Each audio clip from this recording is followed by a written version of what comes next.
Admin Settings Overview. Before starting the Game Master powers on the cube. This activates the local Wi-Fi network required to access the control panel. Then, using any smartphone or tablet, the Game Master connects to the cube's network and opens the control panel in a web browser.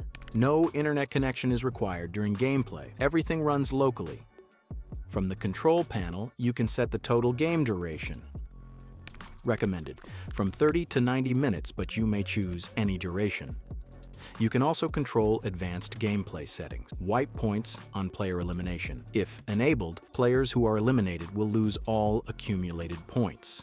Points for eliminating another player. Set how many points are awarded to a player when they successfully eliminate an opponent. Penalty for failing to attend a group gathering. After an elimination event, all players must scan their bracelets at the cube. If they fail to do so within the given time, this penalty is applied. Penalty for 3 incorrect bonus code entries. Players lose points after 3 consecutive incorrect attempts at entering a bonus code. Timeout after incorrect entry. After entering a wrong code, the player is temporarily blocked from entering any new codes or performing eliminations. Time to gather. Time limit for players to gather at the cube after a triggered elimination. If the player doesn't scan their bracelet within this window, the gathering penalty applies. Time to enter bonus code.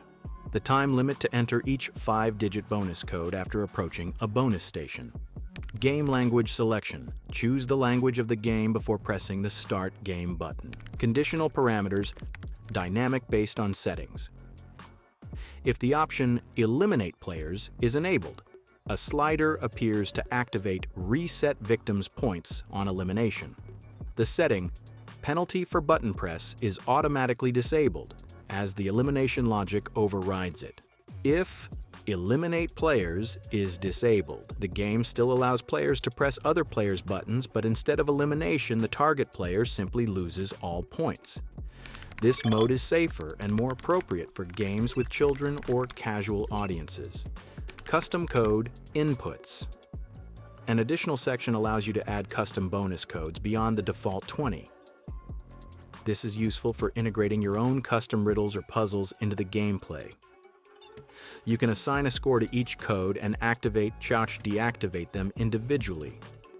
There's also a bonus code section where you can activate/deactivate specific codes, change the codes themselves, and set the point values they give. Don't forget to click Save after adjusting any settings.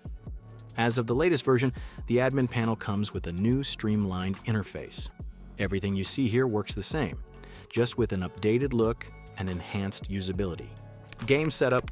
Players receive their game bracelets. The game consists of 3 sets of vinyl puzzle cards, each with different roles and numbers, and a code poster. Cards 1 to 20. Solve to get 5-digit bonus codes. These codes are entered at the central cube by the corresponding player via their bracelet to earn personal points. Cards 21 to 30. Solve to open the 10 coffin boxes, which are locked with 3-digit code locks. Cards 31 to 40. Solve to identify which bracelet matches which button. The code poster is used in the final stage of the game. Puzzles 31 to 40. When players solve a 5-digit code, they can use the poster to determine which button belongs to which player. This helps identify the owner of each elimination button and avoid targeting the wrong person, or accidentally selecting their own button. The Game Master hides the puzzle cards and the 10 coffins around the venue in advance. A large code poster is also placed visibly. It helps players determine which bracelet matches which button. How it plays out. Players start by searching for vinyl cards 1 to 20 to gain bonus points and cards 21 to 30 to unlock the coffin boxes. Inside each coffin is a button. When a player finds a button, they don't know yet which player it belongs to. To figure that out, they must find cards 31 to 40, which reveal a 6-digit code.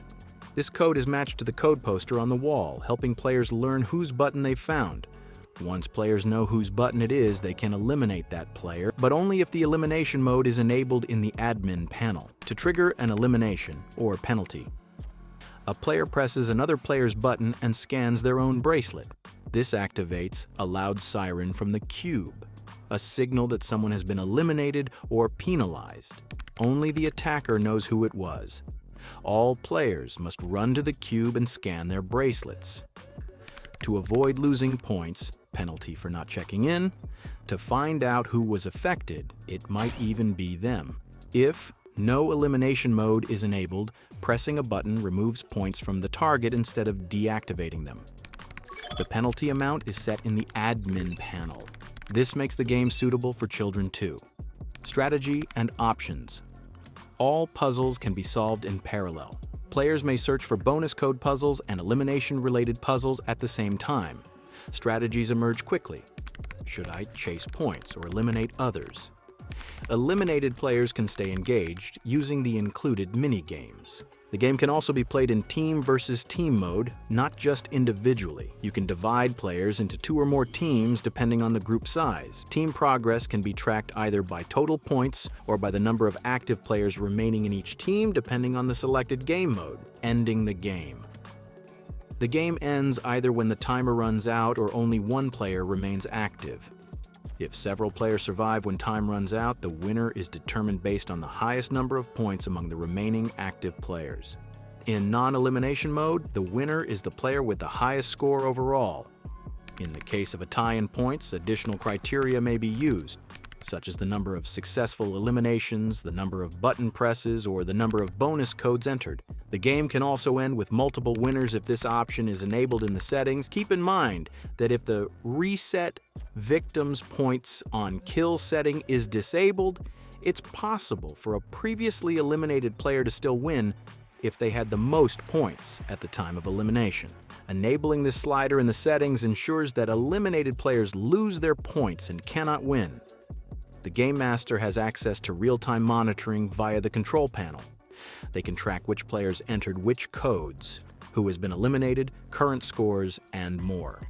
The Game Master can also pause the game, which freezes the timer, play pre-recorded audio announcements, or even continue a finished game by starting a new session for the remaining players, keeping their points intact. You can also continue the game after the first round ends by pressing Continue in the admin panel. All players, including those who were previously eliminated, are reactivated with their current scores preserved. However, any bonus codes that were already entered in previous rounds cannot be used again in the new session. Impostors is fast-paced, immersive, and adaptable. With no electricity required, it can transform any space into a thrilling, interactive battleground. The control panel gives the Game Master full flexibility to customize the gameplay experience. The game Impostors is highly flexible and can be launched anywhere, indoors, outdoors, in an office, studio, or even at home. Whether you're running a professional game venue or hosting an unforgettable event in your backyard, Impostors delivers high replay value, intense interaction, and unforgettable fun. Escape room experts.